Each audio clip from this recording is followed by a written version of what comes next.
हाय, doctor पूजा ग्रोवर। आज हम बात करेंगे लैम्ब्डा फंक्शन और एरेज की पाइथन प्रोग्रामिंग में। लैम्ब्डा फंक्शन क्या होता है?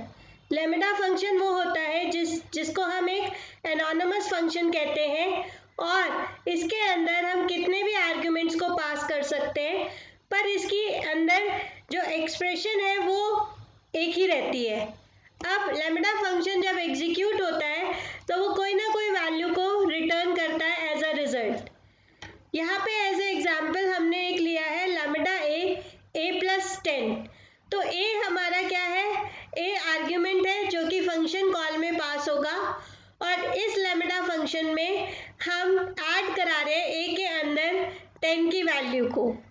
अब मैंने किया प्रिंट x 5, तो दैट मीन्स आर्ग्यूमेंट पास हुआ 5, तो ए के अंदर वैल्यू आ गई 5, सो 5 प्लस 10 इक्वल्स टू 15। जो रिजल्ट आएगा इस फंक्शन का वो है 15। नेक्स्ट वो ये कहते हैं कि हम एक से ज़्यादा आर्ग्यूमेंट्स को भी पास कर सकते हैं लैम्ब्डा फंक्शन के अंदर। जैसे यहाँ पे हमने क्या किया है, लैम्ब्डा ए कॉमा बी। अब हमने a इंटू बी कर दिया, दैट मीन्स इन दोनों की वैल्यूज को मल्टीप्लाई कर दिया फंक्शन के अंदर। जब फंक्शन कॉल हुआ तो मैंने क्या किया, पास की वैल्यू 5,6, तो a को मिला 5, b को मिली 6 और जब दोनों मल्टीप्लाई हुए तो रिटर्न किया रिजल्ट 30। लैम्ब्डा फंक्शन के अंदर हम आर्ग्यूमेंट्स को सम भी कर सकते हैं, जैसे a प्लस बी प्लस सी इस फंक्शन में मैंने किया है।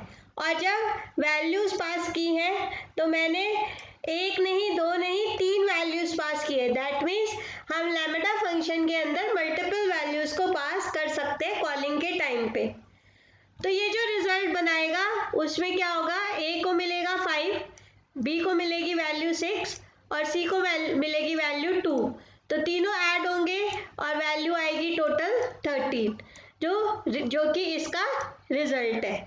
नेक्स्ट हम ये भी जानते हैं कि लैम्ब्डा फंक्शन जो है वो एक बहुत ही पावरफुल फंक्शन है और ये अपनी पावर को तब शो कर सकता है जब हम उसको as a anonymous function use करते हैं इनसाइड एन अदर फंक्शन।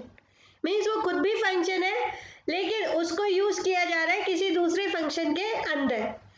अब यहाँ पे हम क्या कर रहे हैं, हमने एक फंक्शन डिफाइन किया माई फंक n और यहाँ जो वैल्यू रिटर्न होगी वो होगी lambda a into n। That means n जो है वो क्या करेगा, a को मल्टीप्लाई कर देगा उस वैल्यू से जो उसके अंदर है। दैट मीन्स एक नंबर है फॉर एग्जाम्पल 5 और मैंने n भेजा 2, तो दैट मीन्स भी 5 इंटू 2 इक्वल्स टू 10। तो मैंने क्या किया, a को डबल कर दिया, तो that means any number is doubled or tripled that is happening in this particular function। Fine, अब इसको एग्जीक्यूट कैसे करेंगे, जैसे डिफाइन किया गया माई function n return lambda a into n। अब हमने क्या किया, एक वेरिएबल बनाया माई डबलर इक्वल्स टू माई फंक 2, तो यहाँ पे n की वैल्यू तो हो गई 2 और माई डबलर के अंदर मैंने a की वैल्यू पास कर दी 11, तो इसने क्या किया, a इंटू n कर रखा है, दैट मीन्स 11 इंटू 2 22, तो a क्या हो गया, डबल हो गया। That means a value has been doubled by the lambda function. यहाँ पे हम क्या कर रहे हैं, वैल्यू को ट्रिपल कर रहे हैं क्योंकि n की वैल्यू हो गई 3 और a की वैल्यू है 11, so a into n that means 33 will be the result. तो we can say a value of a variable has been tripled in this lambda function. Next इन दोनों फंक्शंस को हम एक साथ भी एग्जीक्यूट कर सकते हैं, कॉल कर सकते हैं। कैसे, माई डबलर इक्वल्स टू माई फंक 2, पहली बार जब कॉल होगा लैम्ब्डा फंक्शन तो n की वैल्यू जाएगी 2, दूसरी बार जब कॉल होगा तो n की वैल्यू जाएगी 3 और जब हम उनकी वैल्यूज को प्रिंट कराएंगे तो माई डबलर 11 प्रिंट करेगा 22 एंड माई ट्रिपलर 11 प्रिंट करेगा 33। नेक्स्ट, पाइथन में एरेज एग्जिस्ट नहीं करती, लेकिन अगर हमें एरेज को यूज करना है तो उसको हम यूज करने के लिए लिस्ट को प्रयोग कर सकते हैं। अब list is a way of executing arrays in A Python. जब भी हम पाइथन में एरेज को यूज करते हैं तो हमें एक लाइब्रेरी को इंपोर्ट करना पड़ता है, वो है numpy लाइब्रेरी। एरेज को डिक्लेयर करने के लिए हम क्या कर सकते हैं, एक वेरिएबल बनाया, उसके अंदर हमने मल्टीपल वैल्यूज को पास कर दिया। जैसे मैंने एक कार का वेरिएबल बनाया और पास किया फोर्ड, वोल्वा, BMW। तो यहाँ पे कार्स क्या है, एक एरे डिक्लेयर हो गई और इसके अंदर मल्टीपल वैल्यूज आ गई जो कि है कार नेम्स। अब क्या अगर एरे की बात हम करें तो एक स्पेशल वेरिएबल ही हो गया that can store similar type of values together.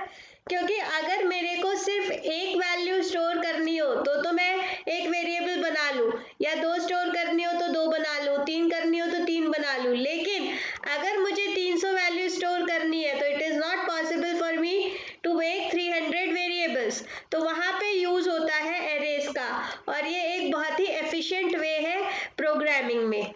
Arrays के अंदर जो सबसे ज़्यादा इम्पॉर्टेंट है वो है उसका इंडेक्स नंबर, जिसके थ्रू हम वैल्यूज को एक्सेस कर सकते हैं 1 by 1। अब किसी भी एलिमेंट को अगर एरे में एक्सेस करना है तो हम उसके इंडेक्स नंबर को एरे नेम के साथ पास करते हैं। जैसे कार्स 0 तो it will give the first value of the array.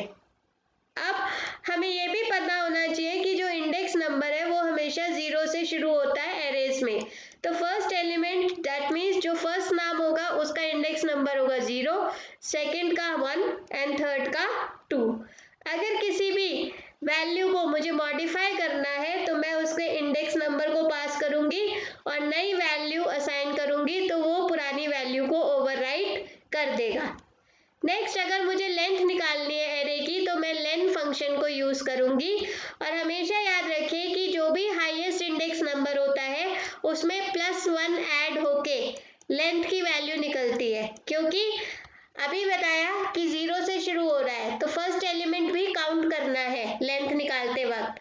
तो अगर मैंने एक कार्स एरे बनाई थी जिसमें 3 कार थी तो उसका इंडेक्स नंबर हाईएस्ट क्या निकला 2, पर एक और है उसमें 3 कार तो 2 + 1 दैट इज 3। तो इसका जो रिजल्ट आएगा वो आएगा 3। तो लेंथ निकलेगी लेंथ कार्स इक्वल्स टू 3। अब एरेज के अंदर लूपिंग को हम यूज करते हैं एक एक एलिमेंट को एक्सेस करने के लिए।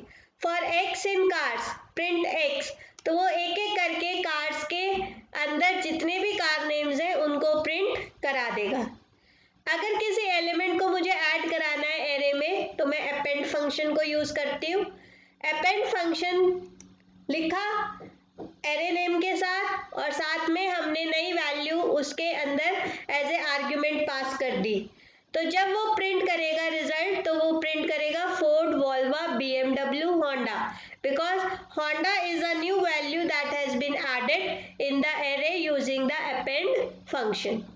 नेक्स्ट, अगर एरे से किसी एलिमेंट को रिमूव करना है तो हम पॉप मेथड को यूज करते हैं।